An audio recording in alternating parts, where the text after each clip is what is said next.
Sedangkan Al-Quran menyelamatkan kita, menolong kita di dunia, apalagi di akhirat.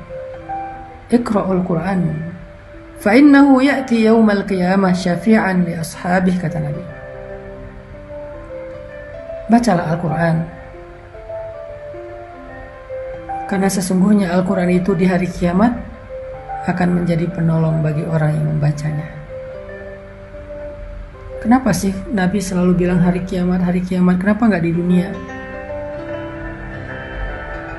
Karena kondisi di hari kiamat jauh lebih sulit daripada di dunia. Jadi kalau di hari kiamat aja yang kondisinya sangat sulit, masalahnya sangat besar, Al-Quran menolong kita, apalagi di dunia, gitu maksudnya. Jangan sampai kita ngerasa kayak, kenapa sih obrolan hadis itu selalu urusannya akhirat, kiamat, padang mahsyar? Kenapa nggak dunia sih? Itu maksudnya. Kalau di akhirat saja yang lebih berat masalahnya, lebih banyak bebannya, lebih sulit keadaannya, Allah menolong kita, Rasul menolong kita, Al-Quran menolong kita, apalagi di dunia yang ecek-ecek, yang receh banget. Teman-teman tahu nggak? Masalah kita di dunia itu sebesar apapun, seberat apapun, itu tuh receh banget dengan dibandingkan masalah nanti di akhirat. Receh banget loh. Kita merasa hidup kita sempit, sempit mana dengan alam kubur. Kita ngerasa hidup kita membosankan, lebih membosankan mana dengan sendiri di dalam alam barzakh. Kita ngerasa ditinggalkan di dunia oleh orang yang kita cintai, kita pasti akan ditinggalkan di padang mahsyar oleh orang yang kita cintai.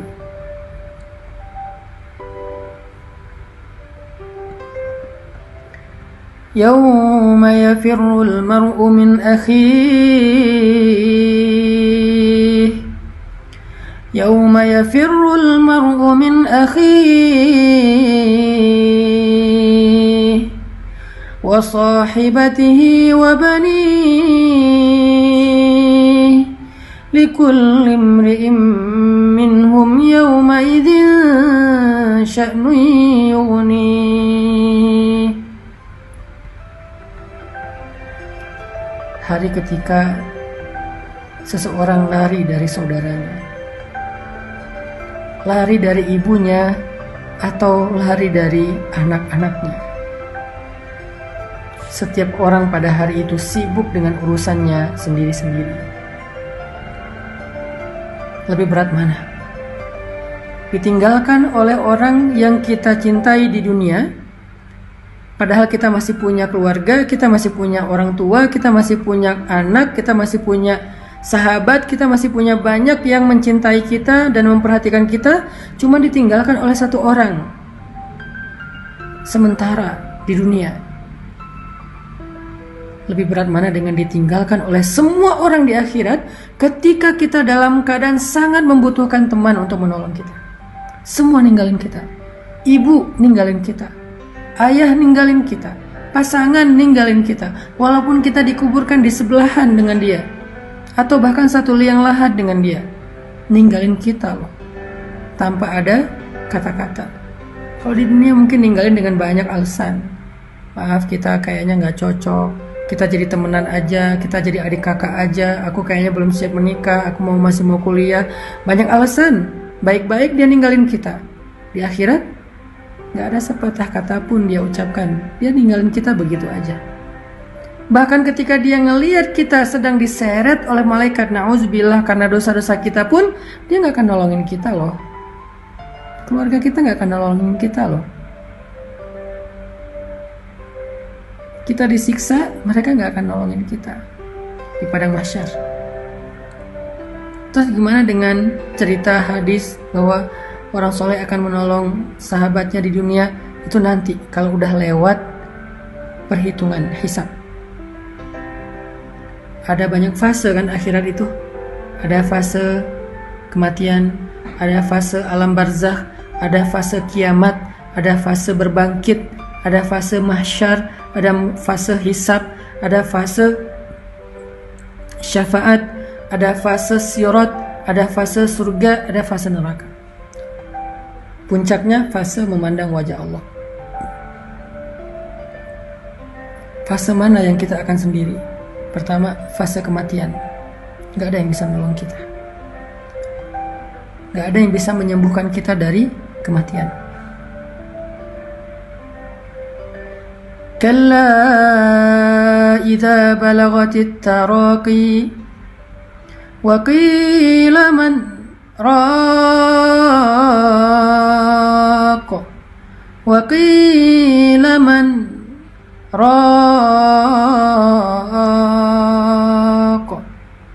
wa dhanna annahu al-firaq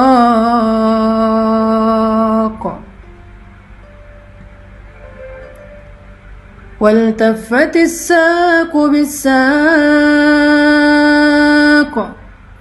إلى ربك يومئذ المساق.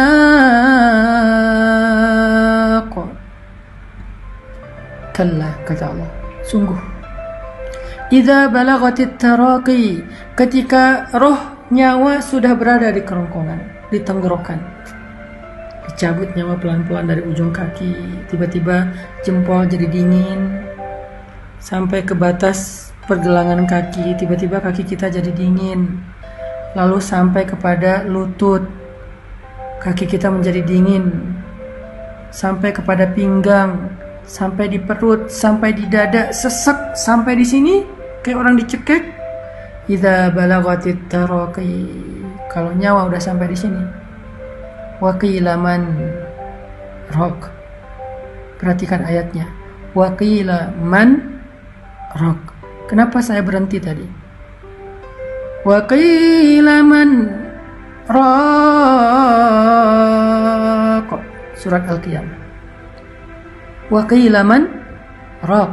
Kenapa saya berhenti? Kenapa enggak wa qila man raq? Kenapa wa qila man raq? Karena di situ ada tanda sakta. Sakta itu artinya diam.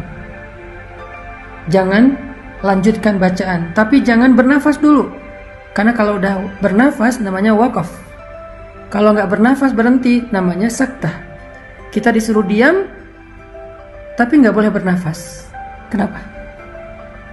Di situ ada filosofinya. Perhatikan terjemahannya. Wa qila man. Ditanya kepada dia, siapa? Siapa sekarang? Jawab siapa? Lalu kenapa diam? Karena nggak ada yang bisa dijawab, nggak ada yang bisa jawab, nggak ada yang bisa ditunjuk siapa. Siapa apa? Rokok yang bisa menyembuhkan. Man rok, siapa? Diam yang bisa menyembuhkan. Kenapa harus diam dulu? Karena ketika nyawa sudah sampai di tenggorokan, gak ada yang bisa menolong, gak ada yang bisa menyembuhkan. Sehingga Allah bertanya, man, siapa yang akan nolong kamu sekarang? Gak ada. Kita diam. Dokter? Gak bisa. Dokter angkat tangan. Keluarga, ayah, ibu, pasangan, suami, istri, anak, walaupun mereka sangat mencintai kita, tapi mereka nggak bisa buat apa-apa. Mereka nggak bisa nolong kita sama sekali, nggak bisa loh. Jadi kalau kita lebih setia kepada keluarga daripada Allah, tanya aja sama diri kita masing-masing, apakah mereka akan nolong kita nanti? Enggak.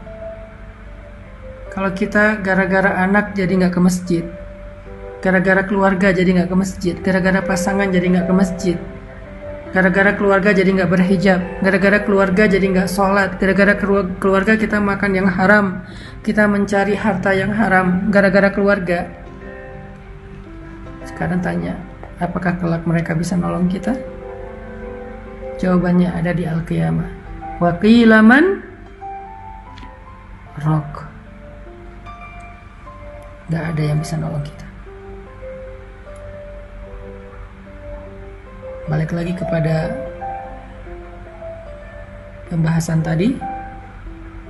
Boleh dengar musik selama itu bukan musik yang dilarang dalam Islam. Apa itu musik yang dilarang? Pertama, performance-nya. Performernya adalah seorang cewek, yang nonton cowok nggak boleh. Kedua, isinya adalah tentang tubuh perempuan yang terlalu vulgar, atau tentang cinta-cintaan yang nggak halal, apalagi cinta semalam yang udah jelas-jelas haram, tentang baper-baperan, patah hati, pengen bunuh diri, lemah, nggak berdaya, yang syairnya melemahkan jiwa kita, itu dilarang. Tapi kalau lagu musik yang sekedar hiburan, motivasi, musik yang sekedar selingan, nggak ada bait-bait syair yang melemahkan semangat kita, maka nggak apa-apa. Tapi tetap itu nggak bisa memberi kebaikan kita di dunia atau di akhirat. Yang bisa ngasih kita kebaikan dunia dan akhirat itu Al-Quran. Maka dengarkanlah Al-Quran.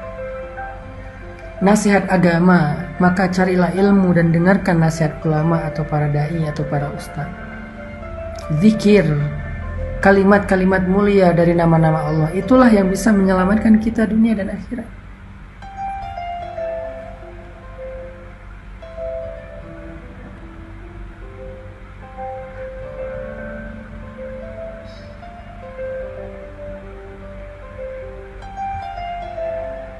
Jadi fase kematian, fase alam kubur, itu kita nggak ada yang nolong. Keluarga yang paling mencintai kita, yang tidur di atas makam kita karena nggak rela dengan kepergian kita, menangis habis-habisan seharian itu karena kehilangan kita, tetap dia akan melangkah pergi meninggalkan kita sendiri di kubur. Dia nggak akan nemenin kita di dalam alam kubur, nggak akan. Alam barzakh berapa lama? Sampai kiamat. Kalau kiamat masih 100 tahun lagi, berarti 100 tahun di dalam alam barzakh. Kalau 1000 tahun, berarti 1000 tahun di alam barzakh. Lalu ke kiamat sangkakala pertama ada jeda sampai ke sangkakala kedua. Berapa lama jedanya? Paling cepat 50.000 tahun. Paling cepat 50.000 tahun antara sangkakala pertama dengan sangkakala kedua. Terompet pertama dengan terompet kedua. Ada 2 kali tiup terompet kan, malaikat Israfil. Jeda antara terompet pertama dengan terompet kedua paling cepat 50.000 tahun. Berarti kita di alam barzakh yang udah pasti 50.000 tahun plus dari kita meninggal sampai kiamat. Lama banget kan? Selama itu kalau kehidupan kita di kubur itu gak nyaman, gimana tuh?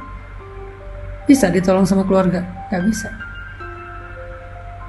Lalu ditiup trompet yang kedua, berbangkit. Semuanya hidup lagi. Hidupnya fisik dan batin, kayak sekarang. Kayak di dunia. Hidupnya tuh nyata banget. Bukan mimpi, bukan halusinasi. Benar-benar nyata. Zahiran wa jasadan. Zahiran wa batinan. Ruhan wa jasadan. Roh dan jasad kita sama kayak sekarang. Hidup lagi. Tapi beda dunianya.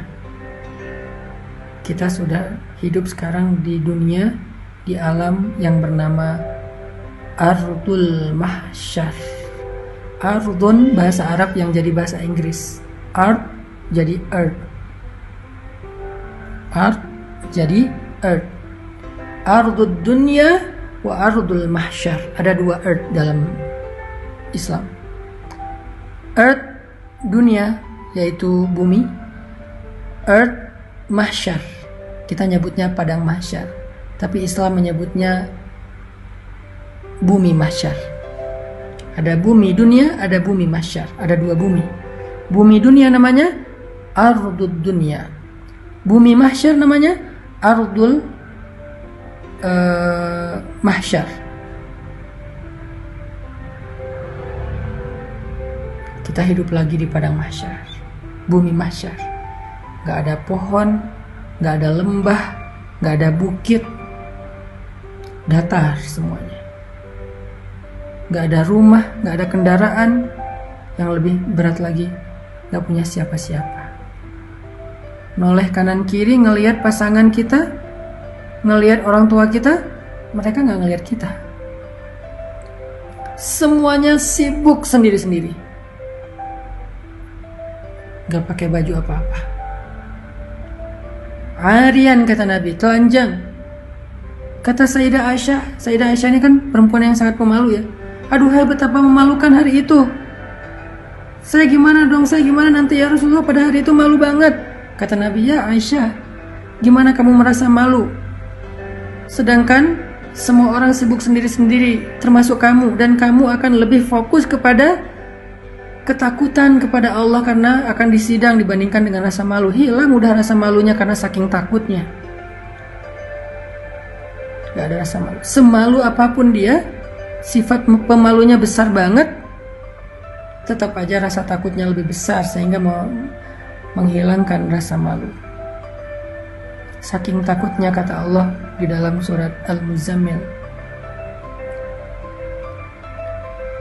hari ketika seorang anak kecil menjadi beruban, wildana syiba, anak kecil hari ketika bangkit lalu diseru oleh malaikat untuk jalan. Ada yang jalannya dengan jalan normal, ada yang membungkuk, ada yang merangkak, ada yang merayap, ada yang tertatih-tatih, ada yang guling-guling. Saking menakutkan hari itu sampai anak kecil aja yang masih bayi, yang rambutnya tebal, yang masih bukan bayi, anak kecil yang rambutnya tebal hitam tiba-tiba menjadi putih. Saking takutnya. Masuk ke hari hisab. Nggak ada yang nolong kita. Baru nanti beres hisab, Nabi akan menolong kita. Beres hisab atau ketika hisab, orang soleh akan menolong kita. Jadi sebelum terjadi hisab, perjalanan mahsyar yang jauh, bisa ribuan tahun juga itu, di dalam alam barzakh yang puluhan ribu tahun, ratusan ribu tahun, kita sendiri. Siapa yang nolong kita? Iqra'ul Quran fa innahu ya'ti yaumal qiyamah syafi'an li ashabih. Bacalah Al-Quran, karena Al-Quran akan datang pada hari kiamat untuk menjadi penolong bagi saudara, bagi pembacanya. Disitulah kita butuh Al-Quran. Musik kita udah gak butuh, lagu-lagu kita udah gak butuh, orang yang kita cintai saat itu kita gak butuh. Semuanya akan kita tinggalkan kecuali amal soleh kita.